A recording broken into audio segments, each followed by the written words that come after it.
Bueno, boas tardes.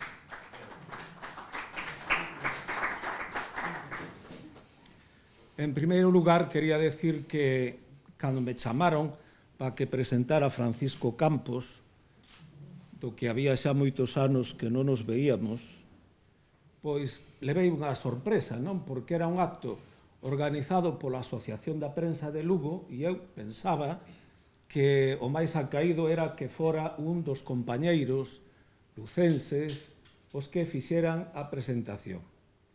E entón eu aceptei o reto por tres cousas. Espero que non se me olvida a terceira, que a que se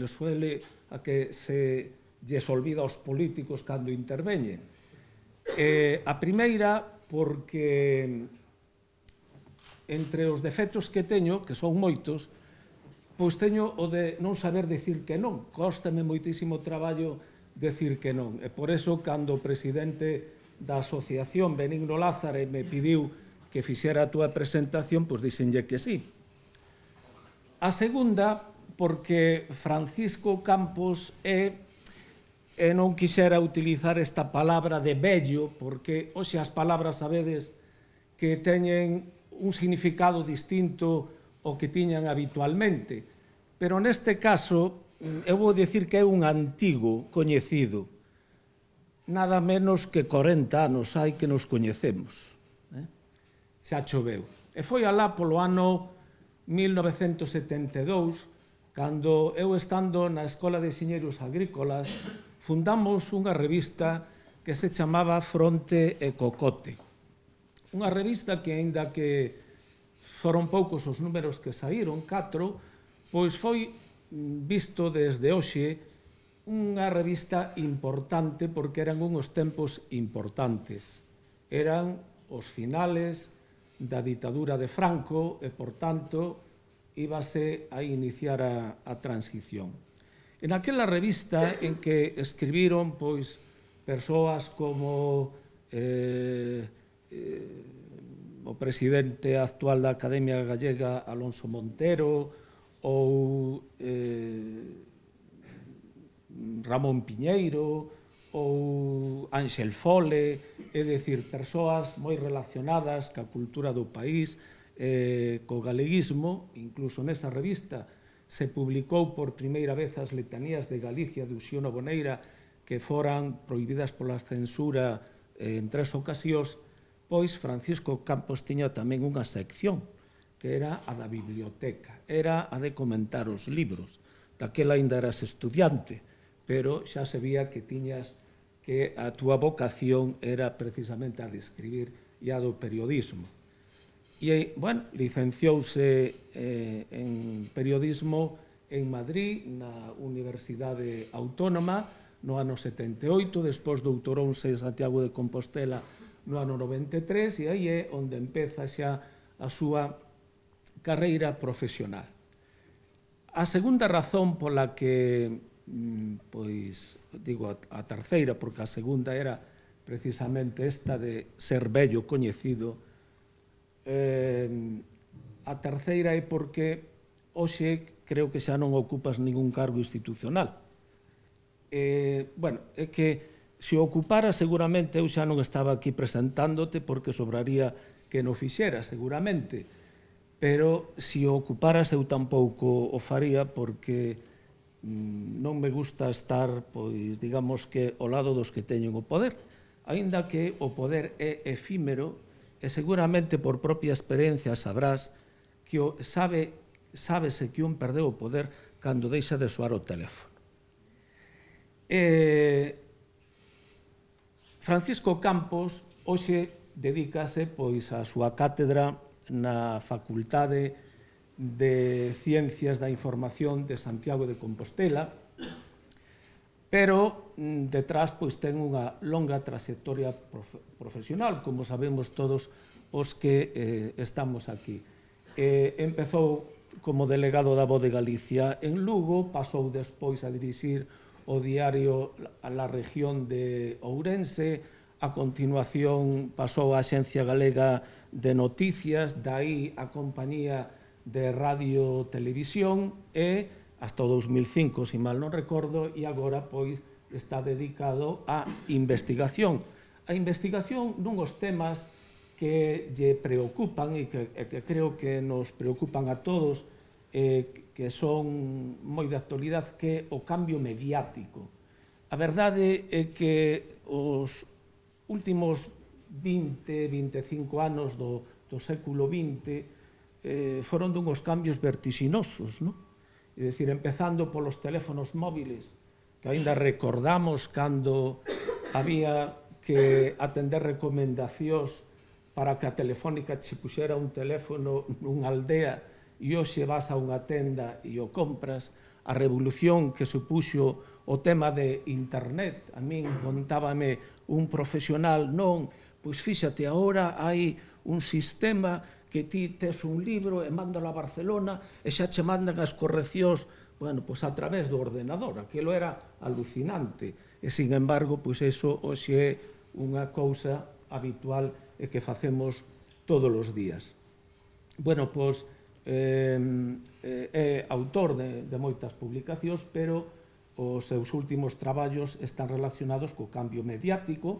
Ese é o título dun libro publicado no 2009, El nuevo escenario mediático, outro libro publicado no ano 2010, e a gobernanza e comunicación en Europa no ano 2011. E xa para rematar, pois eu pregunteille onte a un amigo que traballa na televisión de Galicia para que me contara como fora Francisco Campos como xefe.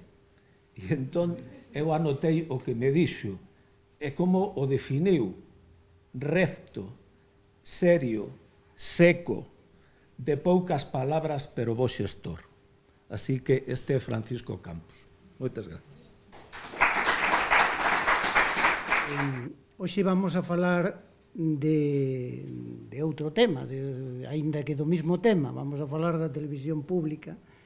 E quero dicir, en fin, para digamos, facer un pouco de introducción tamén a este acto, que hai 3 ou 4 días, cando me chamou Benino para que si estaba disposto a falar un pouco aquí na Galería Salgadelos, nos actos da Asociación da Prensa, díxenlle que sí, que encantado, primeiro por Lugo, segundo por a Asociación da Prensa, da que fun membro e casi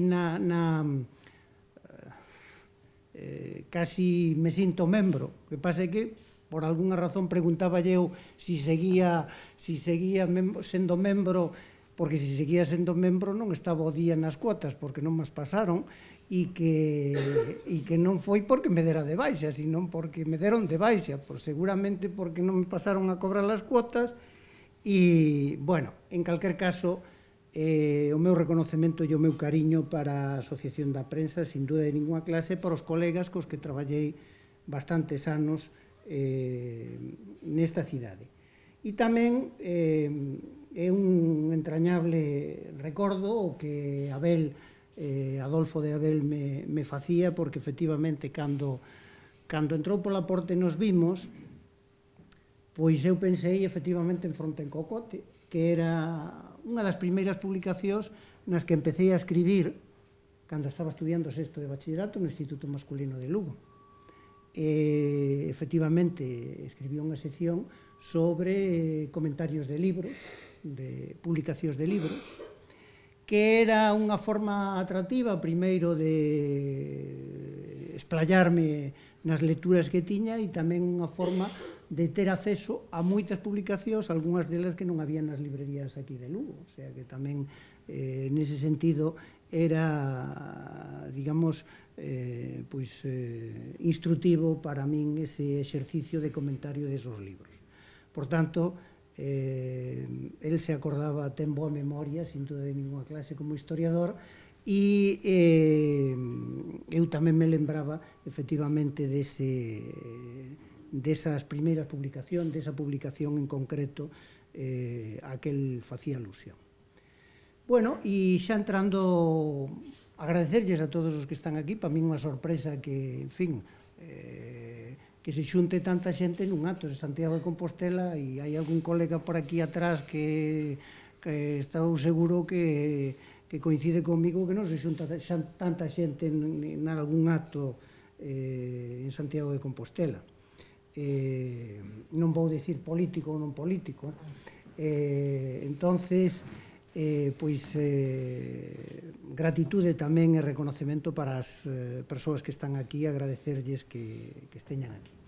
Bueno, e tamén para non cansar un pouco, falar 3 ou 4 pinceladas sobre o diagnóstico, a situación ou a fotografía da televisión pública en Europa, que está vivindo momentos, efectivamente, como señalaba Adolfo Dávila Vilela, nesa referencia ao cambio mediático, cambios importantísimos como están vivindo todos os medios de comunicación, es decir, e sobre todo os medios de comunicación tradicionais. A prensa, a radio e a televisión están vivindo un cambio, un vendaval absolutamente tremebundo. E ese cambio, que é un cambio non só provocado por unha circunstancia, sino por varias circunstancias que coinciden. Estamos nun momento de transición no que coinciden varias circunstancias tecnolóxicas, económicas, cambio de formas de consumo, etcétera, etcétera, pois nos medios de comunicación está provocando un auténtico vendaval. Na prensa, porque o soporte impreso se está quedando absolutamente secundarizado, é dicir, tanto no libro como no papel dos periódicos, boa parte dos consumidores, sobre todo os consumidores novos, pois non están utilizando xa ese soporte, están utilizando os soportes digitais. Na televisión pasa exactamente o mesmo, é dicir, xustamente nesa imaxe que temos na pantalla, nesa transparencia, de alguna maneira quería representar, digamos, o presente, xa non o futuro, o presente, con algunha parte de futuro do cambio que está vivindo a televisión. É dicir, a televisión vese, consúmese, accédese a ela a través de internet, pero tamén xa é pantalla de internet. É dicir, o aparato que temos nesa pantalla pois é o símbolo deso, é dicir, é a televisión conectada, é dicir, é unha pantalla de internet ou é internet conectada, pero lá temos un teléfono móvil que é cámara de televisión, que é receptor de televisión, que é instrumento de transmisión de televisión. E na parte da dereita temos, pois, efectivamente, pois as gafas de Google, que son outra forma de ver televisión, ou que ven aí, e que, de sin duda de ninguna clase, pois tamén é outro cambio importante. Por tanto, ese cambio que está vivindo os medios audiovisuales ten enormes consecuencias ou verdadeiras transformacións nas estruturas organizativas, nas estruturas económicas, de forma importante. É dicir, e iso podese simbolizar en crisis ou podese simbolizar en transformacións. É dicir, pois desde o sistema de audiencias que cambiou de forma importante, é dicir, hai 10 anos unha televisión, un canal de televisión tiña, pois eso, en España un 20% de share, é dicir, un 25% da súa audiencia, nestes momentos quedou reducido un 10%. Por qué? Porque se multiplicaron os sistemas de acceso e aos públicos ven a través de outros sistemas de acceso. Vese menos a televisión? Non. Ou léese menos libros? Non. Léense menos periódicos? Non. Pero se utilizan a través de outros instrumentos ou se accede a través de outros instrumentos. E claro, ese acceso a través de outros instrumentos non é inocente. Ten cambios importantes, sobre todo nos modelos de negocio e sobre todo nos sistemas de financiación. Sobre todo porque o cambio importante de Internet cambiou os modelos de negocio, fragmentou os sistemas tradicionales de financiación e os modelos de negocio e introduciu novos modelos basados basicamente na gratuidade ou na mal chamada gratuidade, é dicir, nada hai gratis. É dicir, é o que os economistas definen como economía da atención, que é justamente, e que eso xa o estaban explotando a radio e a televisión, e que o incrementalo o introducirse nese escenario internet, pois diversificou máis esa economía e as fontes de financiación desa economía, que en definitiva é unha transición, é dicir, eu lle dou a usted a atención, usted vende esa atención aos anunciantes publicitarios, así de claro. Entón, que pasa? Que as inversións de publicidade en radio e en televisión desplazáronse a internet e outros medios, e iso provocou un cambio importante nos sistemas de financiación. Pero hai novos operadores, tradicionalmente hai 10 anos, pois en España eran 12 empresas de televisión. Nestes momentos en España temos canales de televisión pois de ámbito nacional 32 canales de ámbito nacional, ámbito estatal, e despois en cada unha das comunidades autónomas 4, como mínimo 4 canales de televisión de ámbito regional e en demarcacións, en cada unha das demarcacións de carácter local, en España hai 280, pois ao modelo de televisión digital introduciu en cada unha delas outros 4 canales de televisión. Isto en 2005, isto foi un cambio que se veu xestando desde 1999 a 2005. En 2005 o goberno nese momento que existía aprobou un modelo de televisión digital que é un modelo absolutamente insostenible. E hoxe as persoas que entendían ou que entendíamos un pouco de televisión nestes momentos xa dixemos que ese modelo era claramente insostenible. E nestes momentos a realidade, é dicir, pois casi 10 anos despois a realidade nos veu a demostrar que é absolutamente insostenible. Que é o que se produxo? Pois o que se produxo é unha concentración e por tanto, pois das 32 televisións, dos 32 canales de televisión estatales, pois basicamente están en 5 grupos. Por tanto, por que? Porque non hai outra posibilidade de sostener económicamente esas empresas e esas economías. Pero hai novos operadores de televisión, hai novos operadores a través de internet, e aí está Google, aí está Netflix, é dicir, hai moitísimos novos operadores. Por que? Porque hai tamén novas formas de consumir televisión. Hoxe, un porcentaje, pois eu creo que aquí as persoas, non hai moitas persoas jóvenes, quero dicir menos de 30 anos, pero casi todos os menores de 30 anos non ven a televisión a través dos televisores convencionales, ven a televisión a través de internet. E iso genera tamén novos modelos de empresas. No Reino Unido, por exemplo, para dar un dato, 25% da población consume a televisión non a través do televisor convencional, sino a través de internet. E iso pon nos sistemas de distribución novos operadores de televisión. Por tanto, temos outra crisis importante. A todas esas crisis, podríamos dicir, de carácter estrutural ou de carácter tecnolóxico e de cambio tecnolóxico, basicamente, añádeselle outra crisis importante que é a crisis económico-financiera que vive o mundo occidental a partir de 2008. E, por tanto, esa crisis non afecta aos novos operadores, sino aos operadores tradicionales, as empresas tradicionales. Por qué? Por dúas razóns, basicamente. Porque esa crisis reduce o consumo na sociedade, o consumo é, digamos, o activador da publicidade. No momento en que se reduce o consumo, as empresas reducen a publicidade. No momento que as empresas reducen a publicidade, reducen a fonte de financiación básica dos medios financiados polo que se chama economía da atención, é dicir, basicamente sobre a publicidade. A televisión generalista, a televisión en aberto, solo se financia a través da televisión, ou a radio generalista, solo se financia a través da publicidade. Por tanto, no momento que, a partir de 2008, hai unha caída absolutamente espectacular en todos os países e en todas as empresas, e basicamente en torno, entre 2008 e 2012, as caídas da publicidade nos medios de comunicación audiovisuales son do 30%, en términos generales, en Europa, o 30% de caída dos seus ingresos. Na prensa un pouco menos. Na prensa é aproximadamente en torno a un 20%. Isto, evidentemente, provoca un marasmo importantísimo.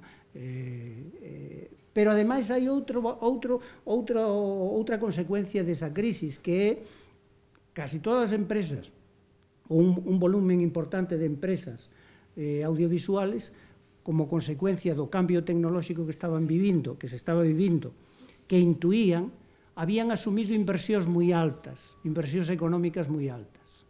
E esas inversións, no momento que chega a crisis, inversións que fan basicamente con endeudamento.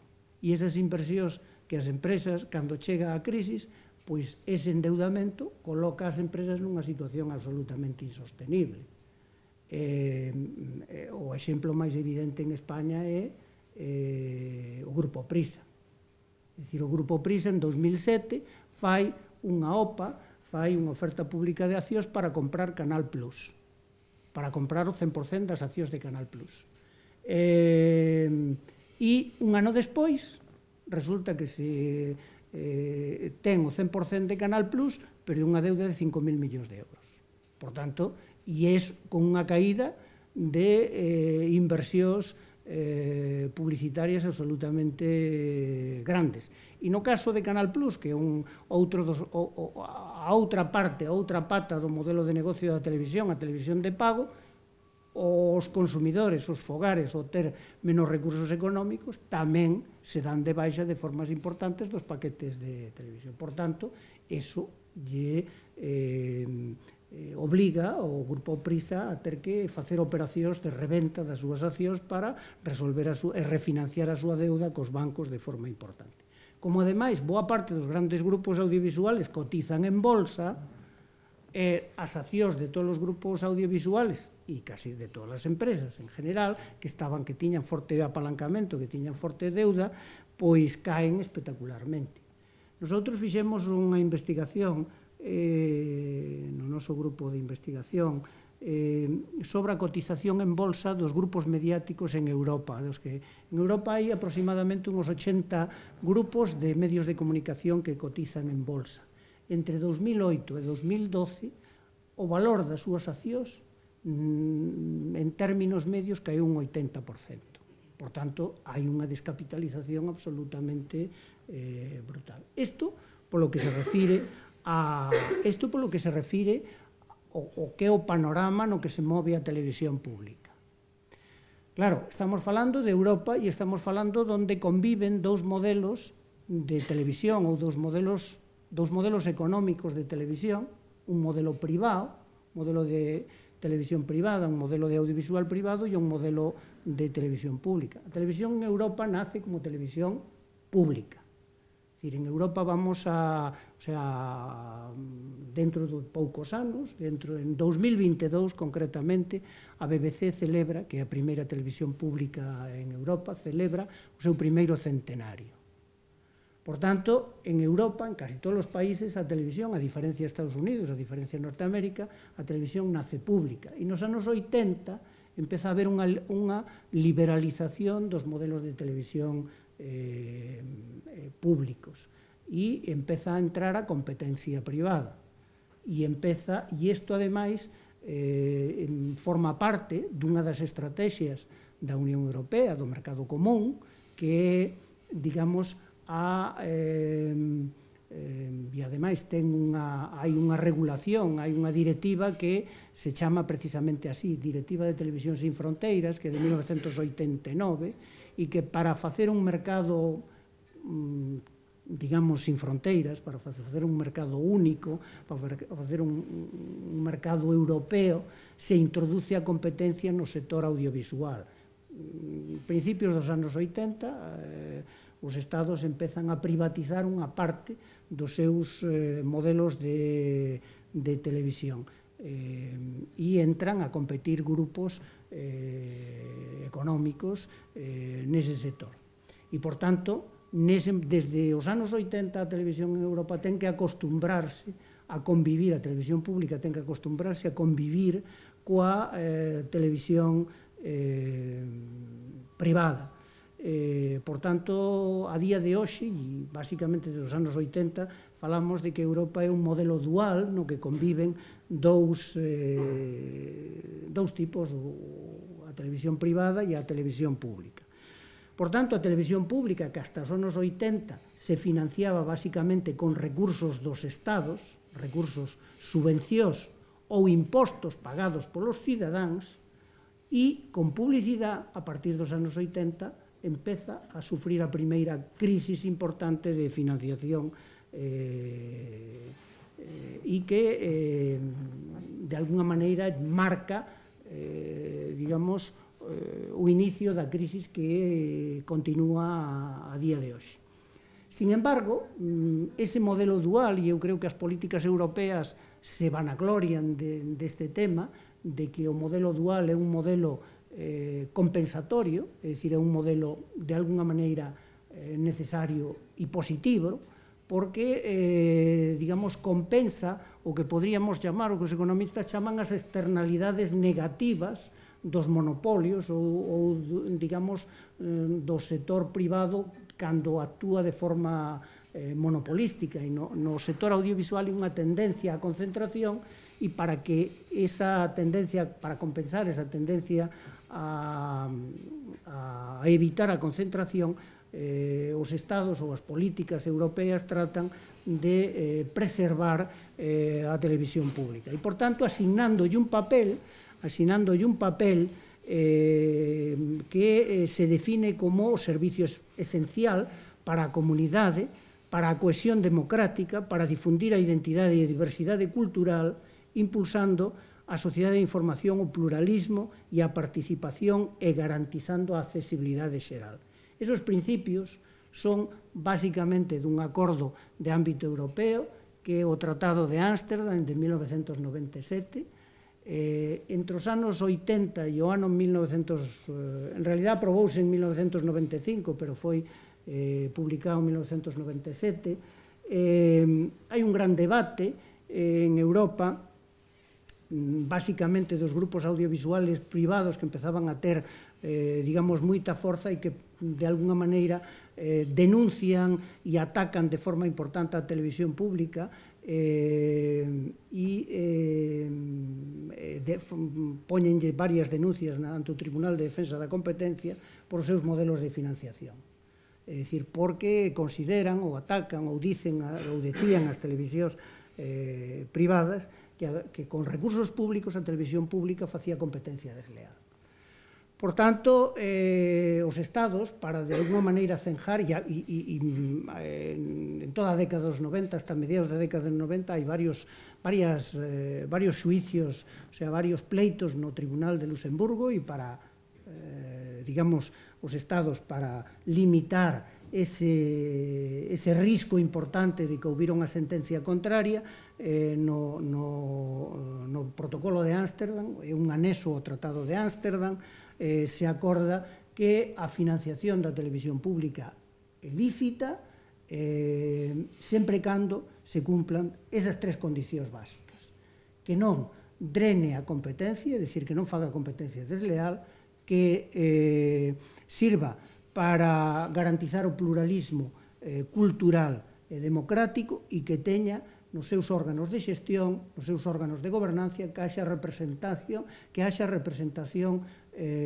pluralista, é dicir, dos órganos parlamentarios. Como se articula esa presencia? Xa é un tema bastante máis complexo, e en cada un dos países hai distintas fórmulas e distintos modelos. Por tanto, eso para situarlles un pouco, digamos, no contexto da evolución da televisión pública no último medio siglo, que basicamente o que as televisións, menos a BBC, a maior parte dos países, as súas televisións públicas empezan nos anos 50. Por tanto, eso é, digamos, a finales do século XX como se sitúa o contexto, digamos. Os retos que a televisión pública nestes momentos ten, eu sintetizaría en 5 ideas. En primeiro lugar, definir a súa estrategia no contexto da Axenda Digital Europea. A Axenda Digital Europea é a estrategia da Unión Europea para a década que estamos vivindo. Na primeira década do século XX foi a Axenda de Lisboa, a Estrategia de Lisboa, e nesta segunda década é a Axenda 2020, dentro da Axenda 2020 está a Axenda Digital Europea, que basicamente o obxectivo que ten é facer da sociedade a aplicación da estrategia digital para favorecer o crecemento, para favorecer a cohesión e para favorecer o desarrollo da sociedade. Por tanto, nese contexto, a televisión pública, tendo unha situación, a televisión pública nestes momentos tendo unha situación de crisis, tendo unha situación, enfrentándose a unha situación de cambio, tendo un problema importantísimo de financiación, en primeiro lugar ten un problema de estrategia. É dicir, antes de falar de financiación, creo que hai que falar de estrategia. E cando se falamos de estrategia significa a donde queremos ir, ou a donde quere ir a televisión pública en Europa, ou onde quere ir a televisión de cada un dos países europeos. Hai varios países europeos que o teñen bastante claro e que, ademais, están traballando neso. Por exemplo, a televisión británica, a BBC, os seus planes estratégicos son de 10 anos. En 2016 acaba o plan de 2006-2016 e nestes momentos a BBC xa está traballando no plan 2017-2027 e está deslindando a súa estrategia para os próximos 10 anos. E basicamente a estrategia da BBC para os próximos 10 anos é unha televisión pública a través de internet. Basicamente. Ese é unha televisión pública de calidade, de prestixio, e para que os británicos estén dispostos a pagar por ela, porque non olvidemos que a diferencia, isto veremos un pouquiño despois, a diferencia do modelo de financiación que temos en España, a televisión británica e a maior parte das televisións públicas europeas están financiadas directamente por un imposto que pagan os cidadáns, que é o famoso canon. Por tanto, en primeiro lugar, a estrategia. En segundo lugar, entender a demanda actual da sociedade, que non é a demanda de hai 10 anos, que non é a demanda de hai 5 anos. Entender a demanda que hai nestes momentos e como accede ou que é o que quere esa demanda e como está accedendo esa demanda á televisión pública e que é o que quere da televisión pública. En terceiro lugar, creo que hai que cambiar de forma importante e tamén na maior parte das televisións públicas están traballando neste tema, casi todas elas, en España tamén, o modelo de gobernanza para responder aos cambios que a sociedade está vivindo tamén. Máis transparencia, máis participación, máis reputación e máis credibilidade. E nesto, nos distintos países hai distintos grados de efectividade destas 4 ou 5 cuestións que lles planteaba. E tamén para adelantar un pouco a idea, podríamos falar en Europa de 3 grandes modelos. O modelo mediterráneo, onde están as televisións de España, Italia, Grecia. Grecia foi cerrada hai pouco, hai 3 meses, 4 meses, por o goberno, por a imposición da Troika, Portugal e Francia. Por outra parte, o modelo mediterráneo, que é un modelo menos estable, máis inestable, probablemente máis politizado e digamos, con menos estabilidade no seu modelo de financiación. Por outra parte, o modelo dos países nórdicos, que é moi estable en canto a financiación, ten unha situación financiera, estamos falando da televisión alemana, estamos falando da televisión finlandesa, estamos falando da televisión noruega, que ten un modelo de financiación bastante estable, e, en terceiro lugar, os países anglosaxóns, que, ademais da súa estabilidade, o modelo de televisión é un modelo moi reconocido e moi reputado, con moita credibilidade, ou con bastante credibilidade. Ainda que nos últimos anos a BBC sufriu algunha crisis importante de credibilidade por algúns por algunhas situacións internas de escándalos que viviu internamente na súa xestión e que lle provocaron deterioro importante. En cuarto lugar, buscar un modelo de financiación estable, sustentable, estable. E, en quinto lugar, evidentemente, como ligado ao modelo de financiación, pois, inevitablemente, reestructuración. E esa reestructuración é absolutamente imprescindible. Imprescindible por as cuestións, digamos, por os requerimentos tecnolóxicos. É dicir, na primeira transparencia poñíamos un teléfono móvil. Hoxe, se queremos facer televisión, podemos facer televisión con un iPhone. Con un iPhone podemos utilizar o iPhone de cámara de televisión, sin ningún problema. De feito, a Escola de Formación da BBC para os videoperiodistas xa non lles imparte clases de reportaxes con equipos deste tipo, sino con equipos de iPhone, con teléfonos móviles, basicamente.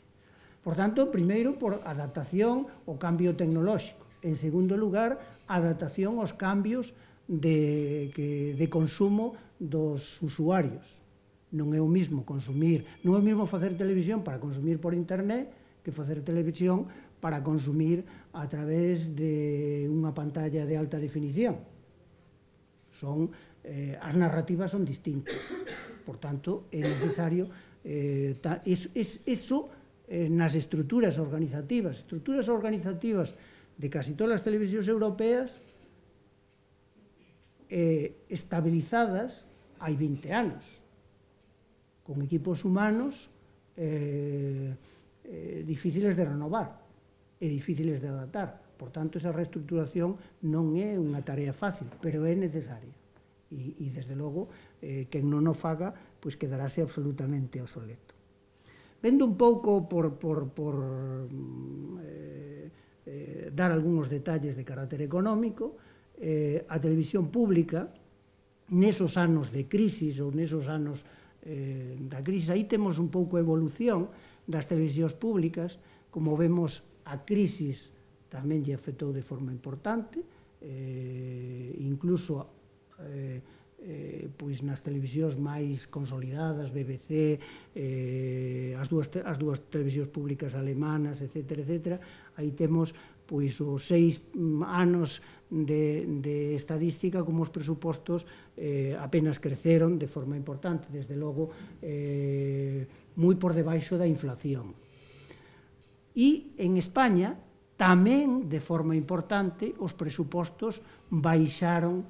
Temos aquí unha tabla, non sei se se aprecia bastante, pero que utilizando as televisións autonómicas e a radiotelevisión española, comparando os presupostos de 2007 e 2013, pois Andalucía, os presupostos da televisión de Andalucía, o presuposto de explotación baixou un 28% e a subvención un 3,6%. O sea que o presuposto baixou de forma importante e a subvención máis ou menos. Que é o que se nota aí? Pois a caída da publicidade de forma importante. A televisión en España, a televisión autonómica, basicamente, a radiotelevisión nestes momentos, radiotelevisión española non, desde o ano 2010, pero as televisións autonómicas financianse con aportacións das comunidades autónomas e publicidade.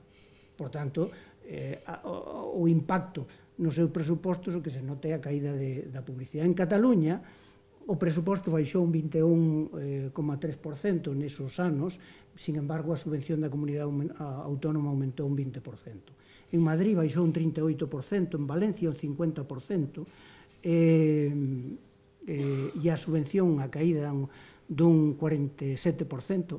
O lado está a columna tamén da evolución da publicidade. Como ven, en Andalucía baixou un 58% os ingresos de publicidade, en Cataluña un 36%, en Madrid un 76%, en Valencia subiu un 4% e poño un asterisco.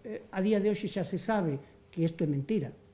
Non se pode decir así claramente, son presupostos. Eu as estadísticas fixen o estudio, está feito sobre os presupostos que se aprobaban, non sobre o presuposto ejecutado. E entón o que se facía é que se incrementaba o presuposto e despois non se cumplía. Por lo tanto, se producía un déficit que se foi acumulando. A situación de Valencia, pois efectivamente foi eso, unha acumulación de déficits continuados basicamente por os incrementos de publicidade. E iso acabou incrementando o déficit e incrementando o endeudamento. Por tanto, en televisión española tamén baixou de forma importante. Evidentemente, se isto comparamos coa evolución dos presupostos das comunidades autónomas, que non teño aquí a estadística, pero sí que se fixo ese estudio, máis ou menos a evolución dos presupostos, das subvencións das comunidades autónomas vai parella coa evolución dos presupostos de cada unha das comunidades autónomas. Tamén nesa columna temos outra situación que é unha cuestión polémica, pero que é unha cuestión evidente, é unha cuestión que os números reflexan de forma importante, que é o que representan os costos de personal nas televisións públicas. Bueno, pois na televisión andaluza representa un 40% do seu presuposto. Isto, nos últimos anos, se incrementou de forma importante, os costes de personal. Non é só porque se haya incrementado o personal, porque en algunhas televisións non se incrementou o personal. O que pasa é que, ao reducirse o presuposto, a masa salarial permanece estable, porque o personal sigue estando, e, por tanto, provoca unha situación bastante difícil, cando os costos de personal no 50% ou por encima do 50%. E isto é unha situación importante. En Europa, máis ou menos, os costes de personal, no resto de Europa, quero decir, no resto de Europa os costes de personal da televisión pública están en torno ao 35%. Nas televisións privadas, os costes de personal están por debaixo do 20%. Por tanto, esta é unha situación que, sin embargo, na última columna desa estadística, vemos a evolución das plantillas e en varias televisiones hai unha reducción importante de plantillas como consecuencia tamén da crisis, o sea que, por tanto, non hai incremento de plantillas. Isto un pouco o panorama en España. Agora vemos ver un pouco, por darlles outra pincelada tamén, como se financia a televisión en Europa e como se financia cales son, digamos, os tres grandes modelos de financiación. Na maior parte dos países, que son os países en azul, a financiación básica é a través dun imposto directo que pagan os ciudadanos, o canon. Imposto que vai desde os 90, 80, 90 euros por ano aos 250 euros por ano. Hai países que están nos 250 euros por ano. E outros países que están nos 90, concretamente Italia, nos 90 euros. Bueno, hai unha excepción cercana que é Portugal, que paga 37 euros por ano, que vai incorporado ao recibo da luz. É importante este modelo de financiación. Eu son un dos grandes defensores deste modelo. Aínda que xa sei que en España é moi difícil falar desto, porque se facemos un referéndum ou facemos unha enquisa en España se estaría disposto os ciudadanos a pagar pola televisión pública, pois ao mellor resulta que contesta. Fixos esta investigación, o que pasa é que non se divulgou. A televisión española hai 4 anos ou 5 anos fixo esta encuesta e ten os datos. Claro que isto necesita moita explicación. Na maior parte dos países págase e págase satisfactoriamente. E, ademais, hai estudios que miden o nivel de impago, o nivel de fraude. E na maior parte de Europa o nivel de impago está por debaixo do 15%, o sea que non está mal. O sea que moitos cidadáns europeos están satisfeitos pagando este imposto. Como digo, a maior parte dos países europeos pagan un imposto directo. E este imposto, eu son bastante defensor deste imposto porque creo que é un sistema de financiación que garantiza a independencia da televisión pública. Por tanto, porque a xestión da televisión pública ten que ser o máis eficiente posible e o máis independiente posible e conseguir a maior reputación para que os ciudadanos lle paguen. A cuestión é tan meridiana así desde ese punto de vista. O sea que non o defendo por frivolidade, o defendo basicamente por esa cuestión.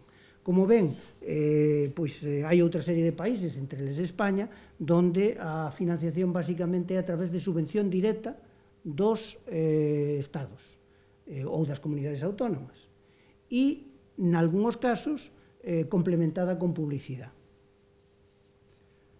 Bueno, aquí temos, máis ou menos, aquí temos, digamos, un pouco o que representa en azul de novo o canon, o que representa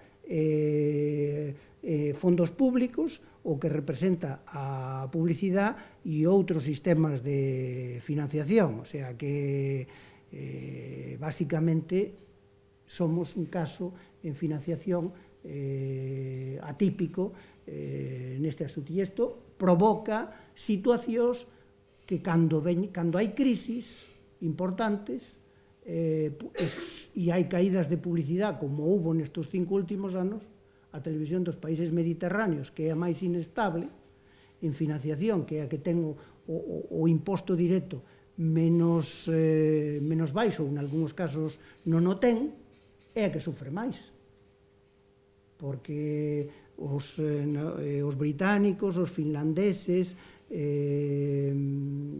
os da maior parte dos países pagaron e están satisfeitos pagando a súa. Aí teñen digamos, os datos do que pagan nos distintos países. Se fixéramos un exercicio de extrapolación, e merece a pena que facer este exercicio de extrapolación para desfacer algún mito tamén que se ten dito en España.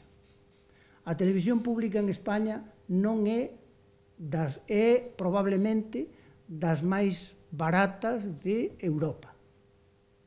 Si collemos os presupostos de todas as televisións públicas de Europa e os sumamos e os dividimos polo número de cidadáns ou os dividimos polo número de fogares, podemos establecer comparacións co resto de Europa, claramente. Ou se o dividimos pola renta per cápita. En todas esas variables, España está moi por debaixo da media dos países europeos. Por tanto, a televisión pública en España non é cara.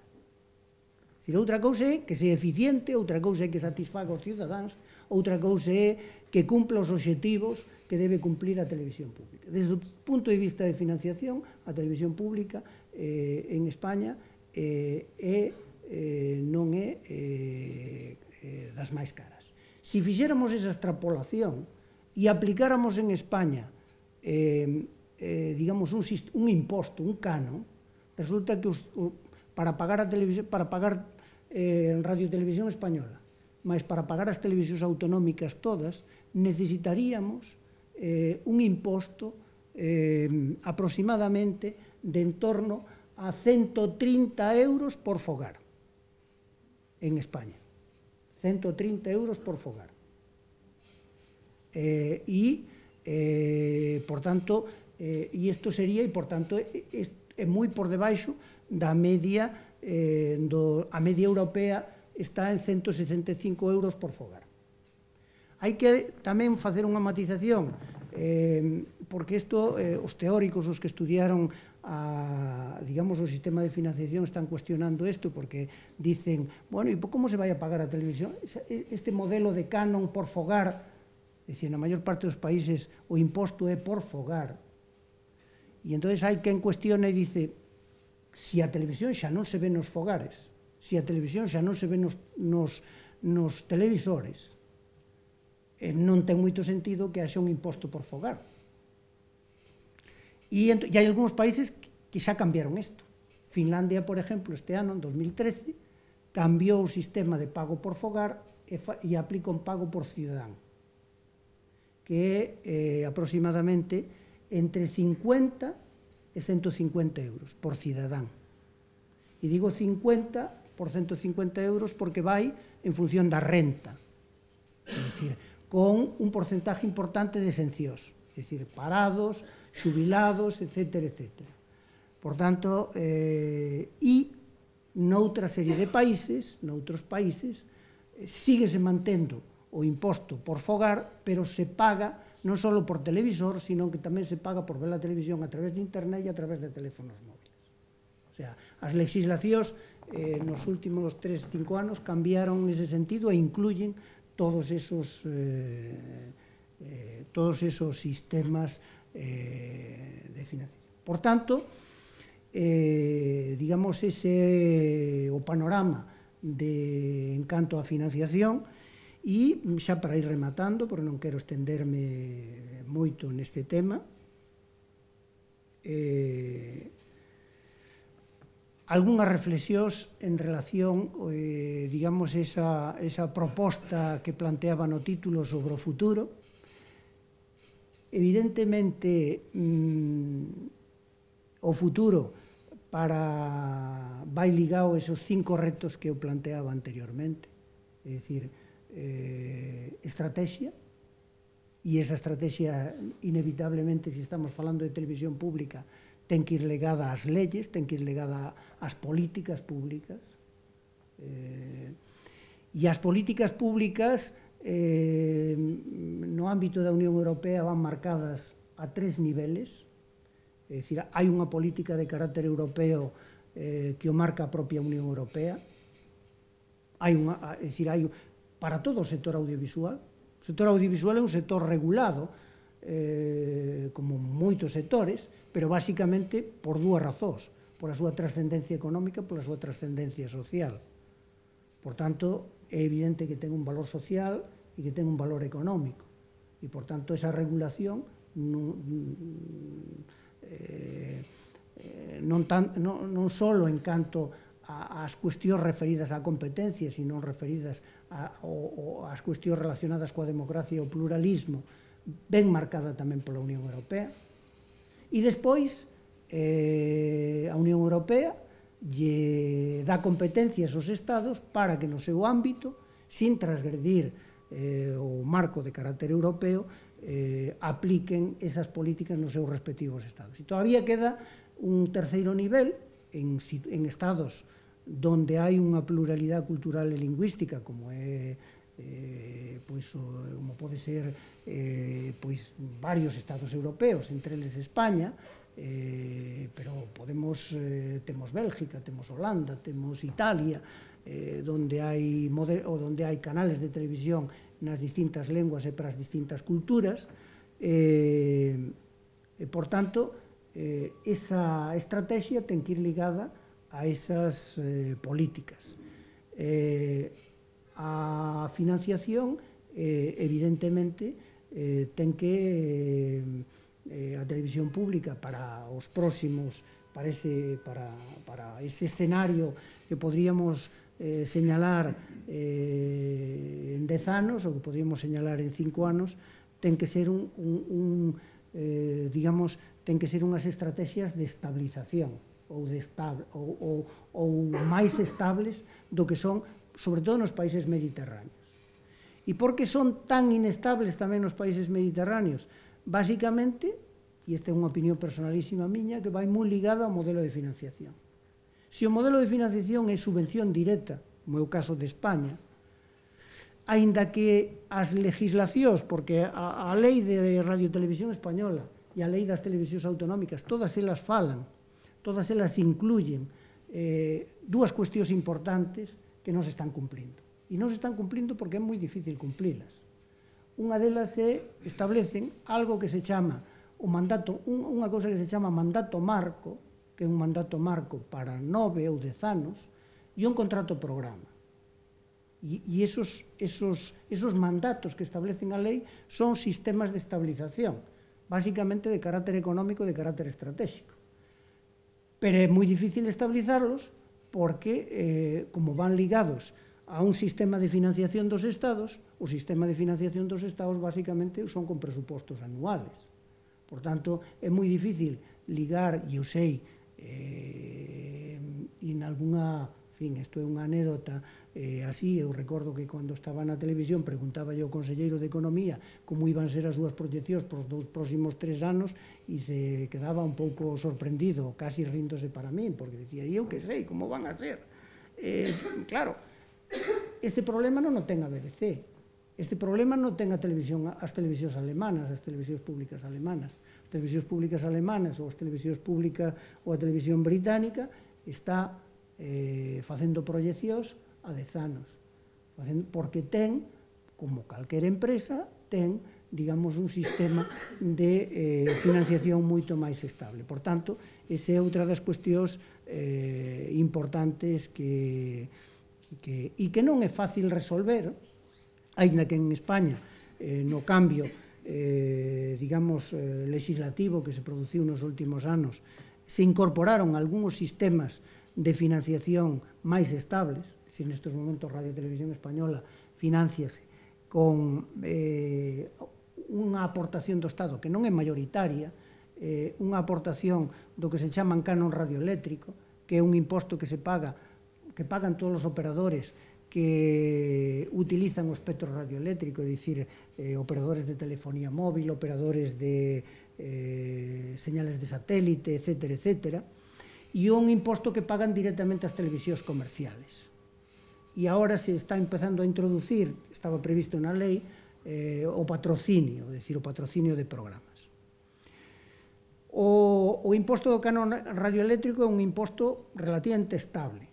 O imposto das televisións comerciales bastante inestable, e as televisións comerciales varias veces denunciaron este tema xa na Unión Europea. Por tanto, entón, creo que, para ir rematando, creo que o futuro da televisión pública en Europa vai basicamente unido a nova estrategia, estabilización dos modelos de financiación, pegarse moito os cambios que está producindo na demanda, é dicir, estudiar, planificar e ver os rumbos por onde vai a demanda e necesariamente reestructuración das empresas, reestructuración das organizacións, reestructuración das empresas en todos os sentidos, no sentido tecnolóxico, no sentido das estruturas, é dicir, aplicar os novos sistemas de converxencia, é dicir, os sistemas de converxencia tecnolóxica que se están aplicando nas televisións, tamén hai que aplicalos nas organizacións. Iso probablemente é unha das cousas das máis difíciles, porque estamos falando de estruturas que non é fácil cambiar e que evidentemente hai que facelas con habilidade e hai que facelas, digamos, provocando o menor impacto social, pero que son necesariamente inevitables. E en último lugar tamén, que non é porque sea último, sino é unha das cuestións máis importantes, tamén cambios na gobernanza. E esos cambios na gobernanza van necesariamente unidos a que a demanda necesita moita máis transparencia. E necesita saber, e isto saben todos vostedes, en todas as organizacións, nos concellos, nas diputacións, nos parlamentos, etcétera, etcétera, os cidadáns necesitan, queren saber como se están gastando os recursos públicos. E, por tanto, as organizacións de radio e televisión tamén teñen que ser moito máis transparentes. E, de feito, están tratando todas elas de ser moito máis transparentes. Non significa que se fagan as cousas mal, porque se fan as cousas bastante ben. Pero, probablemente esa demanda de transparencia hai 10 anos, hai 20 anos, non existía. Hoxe en día é unha necesidade absolutamente imperiosa. E, por tanto, os cidadáns teñen dereito, porque o pagan, necesitan e queren saber como se gestionan os recursos públicos. e, por tanto, deben ter dereito a eso. É dicir, eu poño un exemplo, e con isto remato, basicamente, ese sistema de gobernanza, esa transparencia no sistema de gobernanza ten que ser moi parecido ou incluso superior ao sistema que teñen as empresas que cotizan en bolsa. As empresas que cotizan en bolsa, toda a súa información financiera está colgada na súa página web. Toda a súa información de xestión está colgada na súa página. Están sometidas a unhas auditorías. E aínda así, tamén hai crisis e escándalos en empresas que cotizan en bolsa. Pero o nivel de transparencia dunha empresa que cotiza en bolsa é moi superior a calquera outra sociedade anónima, como saben, sin dúda de ninguna clase. E, por tanto, eu creo que iso é algo positivo. E, por tanto, eu creo que iso é algo positivo. E as organizacións públicas, e as radiotelevisións tamén, teñen que tener ese nivel de transparencia.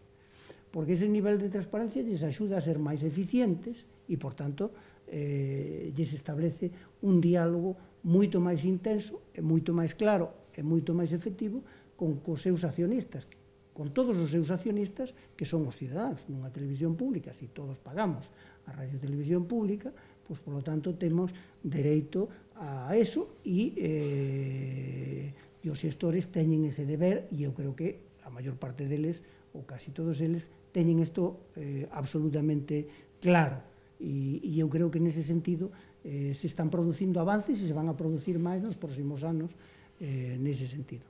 Por tanto, esta é, digamos, bueno, un pouco o panorama que eu quería pintar e se ese título que eu lle poñía, ou que lle poñíamos a intervención, o convertimos en interrogante, ten futuro a televisión pública en Europa, eu creo, respondería que sí, pero ten sometida a cambios e avanzando en cambios importantes e facendo cambios e asumindo cambios. Por tanto, creo que sí, creo que é necesaria, creo que son necesarios tamén os cambios e creo que nese sentido e eu creo que hai coincidencia na maior parte dos países.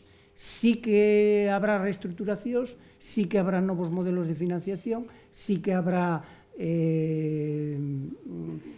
cambios tecnolóxicos, pero eu creo que é absolutamente necesario precisamente para cumplir esos obxectivos que estaban planteados no Tratado de Ámsterdam, que sigue sendo necesario para corrixir algunhas deficiencias ou externalidades negativas que non cumple a outra parte do modelo audiovisual e que, por tanto, nese sentido, e pro outro modelo audiovisual, pro modelo privado, tamén é boa a televisión pública.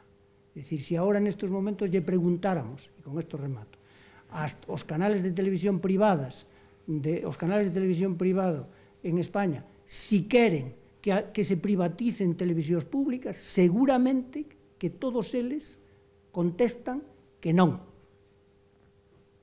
porque é introducir un novo competidor no mercado. Por tanto, as televisións públicas teñen que acostumbrarse a non ser competidores das televisións privadas, teñen que construir o seu modelo, un modelo distinto de competencia e, por tanto, si cumplen un modelo distinto de competencia, estarán cumplindo tamén co seu papel que o marco legal lles exige e que o cidadano lle demanda. E isto é o que lles tiña que decir sobre este tema. Moitas gracias. Foi moi clara a exposición de Francisco Campos sobre o reto que teñen as televisións públicas se queren sobrevivir e que tamén directamente nos vai afectar aos cidadáns no tema, por exemplo, tanto dos contidos como da financiación. E agora ábrese un turno de preguntas para quen queira preguntar algo, algunha aclaración. Sí. Sempre se pon a BBC como modelo de televisión en canto a calidade o margen da xestión. Sin embargo, despois de tantas décadas de televisión, España casi 60 anos, nos outros países máis, por que sigue habendo solamente unha BBC en Europa? porque non é fácil facer 40 BBCs. Iso, francamente, é moi difícil. Primeiro, si non temos tempo, pero si repasáramos as estadísticas dese impacto da crisis en esos 5 anos, por exemplo, por poner un exemplo, foi a que menos impacto tuvo, os seus presupostos foron prácticamente bastante estables. É dicir, foi a que, digamos, sufriu menos, porque, como digo, os ciudadanos pagaron, digamos, o seu canon bastante satisfactoriamente. E, por tanto, nese sentido, as súas finanzas, a pesar da crisis que viviron os medios de comunicación todos, as televisións privadas británicas, a caída da publicidade afetoulles non tanto como en España, non tanto como en Francia, non tanto como nos países mediterráneos, pero tamén lles afectou. E a televisión, a BBC, lle afectou menos. Despois eu creo que hai un elemento de reputación, ten un elemento de reputación e credibilidade importantísimo. Ten problemas tamén, pero tamén, é dicir, por varias razóns. Primeiro, na Segunda Guerra Mundial xogou un papel importante, non podemos olvidar este tema, que lle anclaba bastante a súa identidade. Segundo, é unha televisión, precisamente, que por ter unha financiación, era o argumento que eu trataba de explicarlles da importancia que ten o canon ou da importancia que ten a financiación directa polos cidadáns.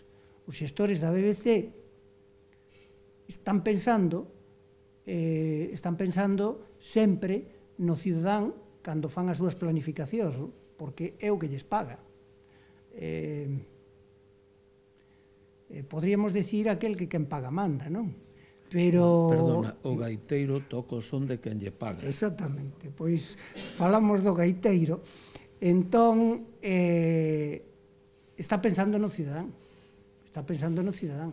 E isto tamén lle significa algún enfrentamento bastante notable co goberno. Con Tony Blair tuvo un enfrentamento na guerra de Irak, como saben moi ben, espectacular.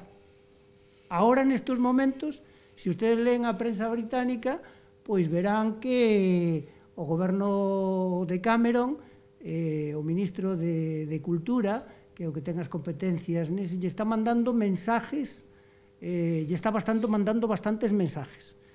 É certo que o goberno, como non podía ser de outra maneira, porque ten un mandato dos cidadáns, ten un mandato democrático, aproba o tipo de imposto, aproba o porcentaje do imposto, a subida ou a baixada. O sea, baixada non, pero a congelación ou a subida. En 2016 se vai a revisar o canon que pagan os británicos pola televisión. Hasta 2016 está congelada como consecuencia da crisis. Cameron, ao asumir o goberno, lle congelou o imposto, o sea, quedou estabilizado. A televisión, a BBC tuvo que facer recortes importantes, pero asumiunos. E agora os mensajes lle está mandando nestes momentos é: cuidado, que en 2016 vai haber que revisar o modelo de financiación. O sea que... E isto provoca un debate na prensa británica. Provoca un debate importante. Evidentemente o ministro non o dice. O ministro dice que hai que velo, hai que estudialo, pero algunhas persoas interpretan, bueno, lle está mandando un mensaje para que a televisión, para que a BBC nas próximas eleccións que vai haber, nas próximas eleccións, en fin, teña afine a neutralidade, en fin, as interpretacións sempre poden ser múltiples, pero o que é evidente é que o seu sistema de financiación dalle un nivel de independencia máis grande que a outros modelos, vamos, o sea, así sin duda de ninguna clase. Por tanto, despois hai outro factor importante, sin duda de ninguna clase, que é o factor idiomático. É dicir, é unha televisión que emite no idioma de internet. É dicir, eu creo que no mundo moderno hai tres grandes factores. Un, o inglés, outro, non ter medo a volar, e o terceiro, saber navegar por internet, non? Eu creo que, entón, a BBC ten outro factor importante que é, digamos, o vehículo de comunicación en inglés, sobre todo para as súas producións que vende fora, é dicir, as producións que fai para emitir e que despois comercializa, e que comercializa en todo o mundo. Dificultad que o español está en inferioridade, ou galego, ou catalán, ou, por tanto, digamos, ese plus idiomático pois é outro factor importante. Hai bastantes factores, por tanto, eu creo que eso lle fai diferente e lle fai, desde logo, máis forte que outros canales. As televisións alemanas, o seu nivel, digamos, de financiación é tan estable como a BBC. Por tanto, o que pasa é que non ten tanta reputación, non teñen tanta reputación. Ao fío que está falando, profesor Paco Campos, sobre a reputación, eu fío outro tema. Precisamente, como dicimos, a BBC, vemos esa neutralidade, digamos, que ten respecto ao goberno, vai ter unha credibilidade moi fonda, non? Entre o seu público. Eu, de feito, nos anos 2006 e 2007, viví en Inglaterra, vía como, con moita sorpresa para mí, como lle fixo caer a un ministro, penso que era de industria, unha polémica moi grande, que está para o Times, pero que realmente o revulsivo foi a BBC. Eu digo, cos modelos que se van aquí, que sempre hai un tutelaxe importante por cada goberno dos que pasan, e coa fragmentación de televisións que hai, e por tanto, fragmentación de audiencias, como a compañía, non pensa que sería bom que a neutralidade fosse maior para que non caeran en picado a veces as audiencias da televisión pública, como está a pasar en algún momento aquí no Pireiro? A ver, bueno, habría que, probablemente é un conxunto de factores. Eu non creo que exactamente as evolucións da audiencia teñan o factor esencial de caída da audiencia sea un factor básicamente relacionado por esa cuestión, aínda que, sin duda, en unha clase poda haber algunha incidencia. Eu creo que a caída da audiencia básica... Sí, pero, bueno, é que tampouco un canal de televisión non hai que velo solo, é dicir, os informativos son unha columna, sobre nas públicas, sobre todo, son unha columna vertebral, pero que vai rodeada de moitas outras... Si collemos o exemplo de España, a caída da audiencia, básicamente eu creo que é debida a unha situación de angustia económica, básicamente. É dicir, pensen que no último ano nas televisións públicas españolas, como consecuencia deso que vimos aí, desos datos económicos, se non teñen recursos, facer televisión costa moito, é necesario moitos recursos económicos. Entón, se non se estrenan programas, se non hai novos produtos en antena, todo eso é unha espiral que vai incidindo de forma importante. Probablemente, se hai torpezas ou manipulacións nos informativos, pois evidentemente eso, a veces hai manipulacións e a veces hai torpezas tamén. O sea que, ou falta de agilidade, ou falta de neutralidade tamén, poñemos... Entón, eu creo que é un conxunto de moitas cousas ao mesmo tempo. O sea, eu creo que non é solo unha cuestión referida. Eu creo que hai unha falta de recursos importantes, a falta de recursos tamén nos informativos se aprecia, e despois, claro, se entras nun informativo con un nivel de audiencia moi baixo, pois cuyos espectadores están na competencia, dificilmente van facer zapping para ver Probablemente hai un porcentaje, non sabría precisalo, que é un porcentaje de ciudadanos que actúa por simpatías ou antipatías políticas, ou por simpatías ou antipatías, pero hai un porcentaje moi grande de ciudadanos que ven a televisión, basicamente, como un instrumento de entretenimiento. Así de claro. E iso está estudiadísimo. Incluídos os informativos. E que o ven como un instrumento de entretenimiento. Claro que si ese instrumento de entretenimiento lle acaban, resulta que ten noticias negativas na prensa, noticias dicindo que hai manipulación, dicindo que hai eso, acaba impactando tamén. É dicir, que o tema é bastante complexo, ese tema. Eu creo que non é só por unha causa. Eu creo que claramente é un conxunto de causas. O sea que... E probablemente nos modelos mediterráneos hai moita máis politización en todos os sentidos, tanto no tratamento como no entorno da televisión. É dicir, e iso non é só da televisión, é tamén dos periódicos. É dicir, o modelo mediterráneo é un modelo moito máis politizado que pode ser o modelo anglosajón ou que pode ser o modelo nórdico en medios de comunicación de carácter general, sin que isto evidentemente contradiga o que tú decías, Vila. Si non, digo que é máis complexo. Máis preguntas? Bueno, pois logo agradecerlle a Francisco Campos que viñese hoxe a Lugo a estar con nós, e vamos a dar a palabra a Xesús para que nos despida con alegría para casa. Despois de ouvir e escoitar a Francisco Campos, sei a nosa felicitación pola súa exposición clara, culta, amplia e histórica. Teño que decir que esta galería queda moi honrada con túa palabra.